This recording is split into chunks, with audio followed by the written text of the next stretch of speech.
वजू भाऊ कधी कधी फोन ना उचलला ना तर मोठा नुकसान होते माणसाचा.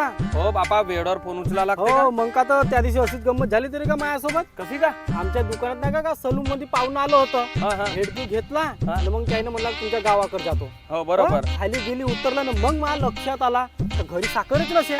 पाहुणं पोहे म्हणला त्याला चाय पाणी पाजायचं लागते ना. हो बापा. हो तर मग तसंच त्याला तिथूनच फोन केलो. म्हणलं आता गावी जाल तर मग साखर घेऊन जा 5 किलो म्हणून. तर मग त्याने होगी म्हणला न मग 10 मिनिटांनी त्याचा मला फोन आला. मग मला समजला का यानं फोन पे न पैसे पाठव म्हणून फोन केला म्हणून मला अजिबात फोन ना उचललो. 10-15 वेळा लावला पण न मग 10-15 मिनिटांनी माझ्या बायकोचा फोन आला. बायकोचा फोन म्हणला तर पटकन उचलाच लागल ना.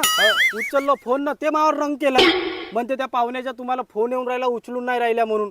का त्याचा असा म्हणवा होता का रोडावरती ते रसाचं आंब भेटलं तर ते किती किलो आणू म्हणून. अरे बया माझ्या चेहऱ्याला एवढा घाम फुटला का काही सांगू नको. म्हणजे तेव्हा फोन उचललो असतो ना डायरेक्ट सांगलो असतो का 10-15 किलो आंब घेऊन जा म्हणून घरी. का तेवढा नुकसान झाला माणसाच्या मजाक नाही. नाही, रिश्तेदार तुमचे एक नंबर आहेत. साखर चांगलाच तरी आणला तर मी तर म्हणतो असंच रिश्तेदार साऱ्याही लोकांना भेटतं तर बरा होता. बरोबर आहे का?